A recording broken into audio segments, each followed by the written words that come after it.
Bienvenidos y bienvenidas a Abriendo Puertas, explorando los mercados exteriores, un ciclo de podcast del Club de Exportadores e Inversores con la colaboración de CESTRE, un espacio de análisis breve pero intenso de algunas de las cuestiones más relevantes de las economías mundiales. Soy Salim Farlaja, comenzamos.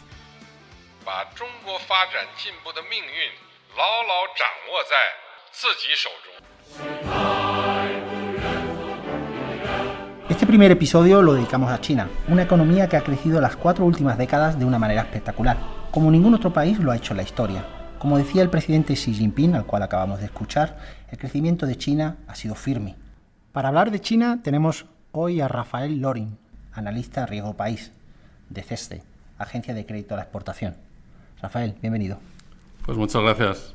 Rafael, China ha tenido un intenso crecimiento económico en las últimas décadas. Se ha convertido en la segunda potencia económica del mundo.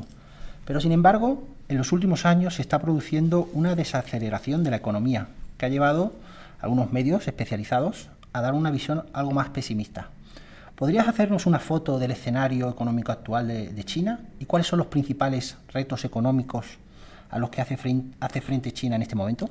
Pues yo hablaría de crecimiento decepcionante o muy decepcionante. Para entenderlo un poco, me gustaría dar un poco de contexto, que China venía creciendo en las últimas 4 décadas a tasas cercanas al 10% del PIB y a partir del año 2010 empieza un poco a desacelerarse, ¿no? Y digamos que antes del COVID parecía que se estabilizaba esa desaceleración en torno al 6%, pero post-COVID estamos viendo que la recuperación está siendo muy difícil y el año pasado se creció a una tasa del 5,2%, que aunque bueno, dentro de los estándares españoles es una tasa relativamente elevada, para los estándares chinos es bastante baja y también algo engañosa, porque viene de un año 2022 marcado por las restricciones COVID, donde digamos hubo un impulso, al abrirse las restricciones, pues hay cierto impulso a la demanda, ¿no? Y apenas ha crecido 2 décimas por encima. De hecho, los últimos trimestres, en realidad, el crecimiento podríamos decir que está en torno al 4%, ¿no? Que para China eso es bastante decepcionante. Y bueno, para que entendieran un poco de dónde proviene esta desaceleración tan acusada, yo diferenciaría, bueno, en CESTE hacemos una diferenciación un poco entre los problemas de fondo que tiene la economía china y los problemas, digamos, más de corto plazo. El problema de fondo, sobre todo, tiene que ver con el agotamiento del modelo de crecimiento. Como sabéis, pues China creció a tasas muy elevadas, sobre todo basado en un modelo exportador-inversor, que hacía mucho hincapié en el ahorro y la inversión, el traslado de la mano de obra del campo a la ciudad en una enorme fuerza de trabajo muy barata, ¿no? Y ese modelo se ha agotado y además ha dejado ciertos problemas, ¿no? Hay un problema grave de sobreinversión, hay un exceso de inversión, la rentabilidad de hacer nuevas carreteras, nuevos puertos, pues cada vez es más baja, evidentemente, cuando ya tiene la infraestructura hecha. Hay un problema de sobreapalancamiento, quizás podemos hablar luego, sobre todo en el sector de la construcción y la industria pesada, y luego está el tema demográfico, que también está lastrando, bueno, sobre todo eso a futuro va a lastrar el crecimiento económico. Y yo de momento lo dejaría aquí en esta pregunta. Has mencionado como problemas de fondo una serie de elementos, pero tradicionalmente también cuando se habla de situaciones difíciles en una economía se suele hablar de la deuda. ¿Es la deuda china un factor a tener en cuenta y podría ser una fuente de crisis económica? Pues sí, sin duda, la deuda es uno de los elementos evidentes que ha dejado este agotamiento del modelo. Digamos que esta sobreinversión en muchos sectores ha generado un sobreendeudamiento, como ya decía, en el sector de la construcción y la industria pesada, pues muy, muy elevado. La cifra, digamos, de endeudamiento global que tiene ahora mismo China es más del 300% del PIB, de las más altas del mundo. Y sobre todo proviene de 2 sectores, ¿no? El sector corporativo y los gobiernos locales. Y este es un problema pues, que se ha reflejado sobre todo a corto plazo, se está viendo, pues, es la fuente de la crisis inmobiliaria que está teniendo ahora mismo China, ¿no? Y que va a lastrar el crecimiento como mínimo en los próximos 3-5 años, eso seguro. Cuando hablamos de fortalezas del mercado, está apostando por sectores tecnológicos, energías renovables. ¿Puede ser esta una solución a los problemas estructurales que puede tener el país? Pues las autoridades desde luego están apostando por ello, ¿no? Tienen desde hace muchos años un enfoque por intensificar sus inversiones en tecnología avanzada, por avanzar un poco en la escala de valor añadido de su producción industrial, y en los últimos años, sobre todo, han invertido en lo que ellos llaman las 3 nuevas tecnologías, que son baterías eléctricas, coches eléctricos y energías renovables. Y bueno, pues tienen tecnologías punteras y son líderes mundiales de producción. Por eso la foto de China es un poco a veces complicada de dar, porque hay muchos factores que se están moviendo a la vez, ¿no? A la vez que tienes una crisis inmobiliaria, una falta de confianza de los inversores, ves que hay sectores como este pues que están en un pleno boom, ¿no? Volviendo un poco a la posición de China en el mundo, desde el punto de vista económico, no hace mucho se hablaba de China como la primera economía mundial, ¿no?, que podía hacer frente a Estados Unidos. ¿Es posible ese sorpaso a medio plazo?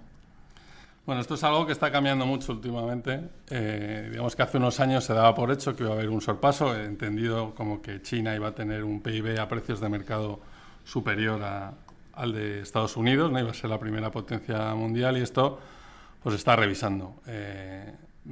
Esto se suponía que se iba a producir a finales de esta misma década, y cada vez que sale un nuevo análisis a este respecto pues se va alargando el plazo. El año pasado, creo que fue Goldman Sachs, digamos, aplazó este posible sorpaso a 2035, pero ya incluso empieza a haber algunas casas de análisis que, debido, entre otras cosas, a los problemas que he avanzado de problemas de largo plazo, pues hablan que es posible que no se llegue a producir nunca este sorpaso.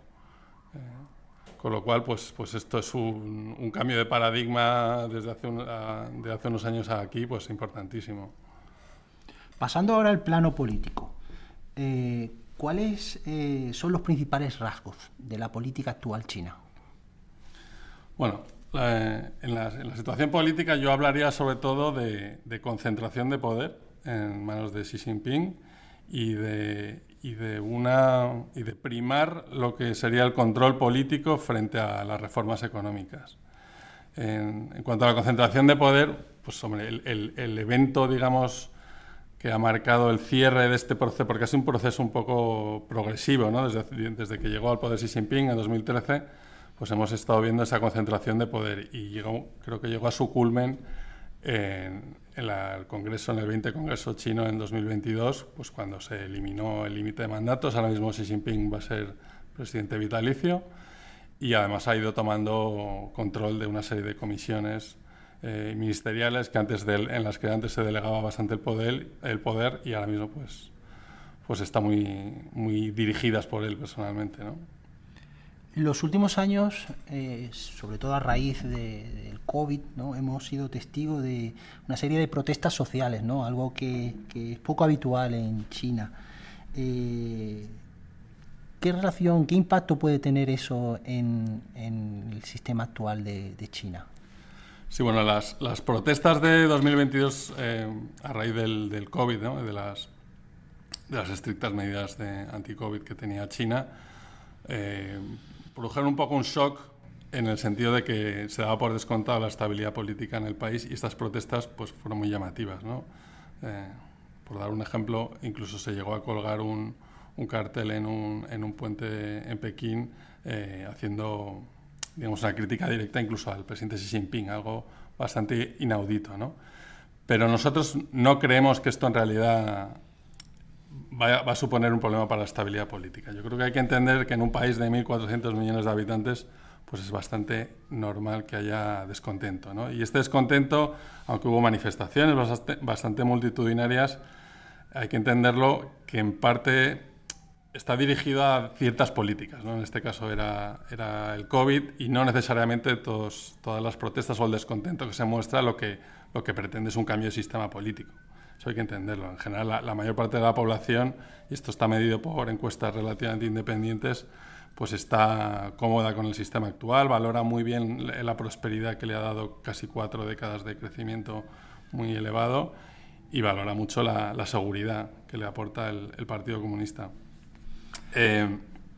Eso sí, no hay que eliminar la posibilidad de que a largo plazo, a medida que vaya cayendo el crecimiento y haya temas pues de desempleo juvenil, pues esto puede ir a más. Pero a medio plazo, desde luego, no vemos un problema de desestabilización política.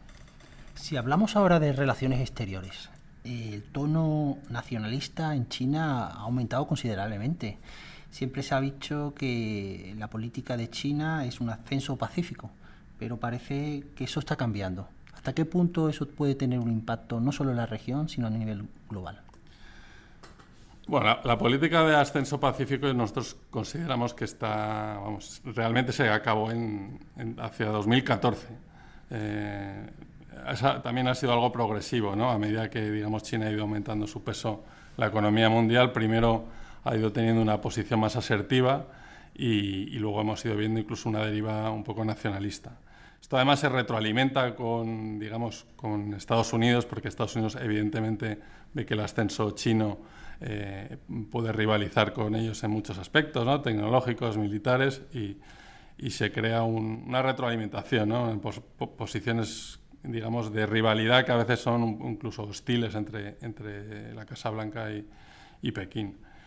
Y efectivamente es uno de los eventos que más nos preocupa, porque no solo en la región, sino en todo el globo, pues el enfrentamiento entre China y Estados Unidos es algo que va a marcar la agenda política y tiene pues muchísimo impacto en todas las regiones.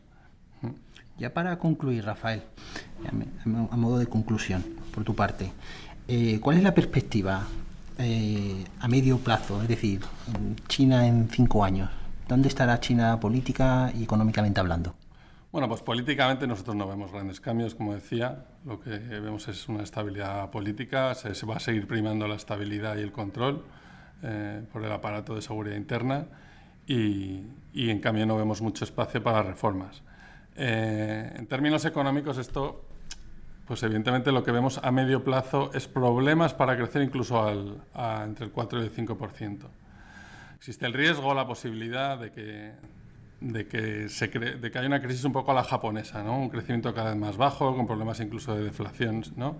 Y eso pues el Ejecutivo tendrá que ir mirando cómo gradúa la política de estímulos. Lo que sí quiero dejar muy claro es que no vemos una gran crisis o debacle económica del país, porque está muy sostenido por la enorme solvencia externa que tiene, ¿no? Hay que tener en cuenta que los activos externos son varias veces la deuda externa.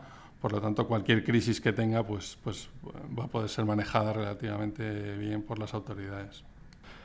Muchas gracias, Rafael, por la información que nos has dado. Ha sido de mucho interés y esperamos volver a verte pronto. Pues muchísimas gracias a vosotros, Salim, y cuando queráis, aquí me tenéis para cualquier otra ocasión. Concluimos de esta forma este episodio. Esperamos que estas informaciones y reflexiones aportadas por nuestro invitado nos inspiren a seguir explorando, aprendiendo y conectando con las economías del mundo. Nos escuchamos en el próximo episodio de Abriendo Puertas, explorando los mercados exteriores.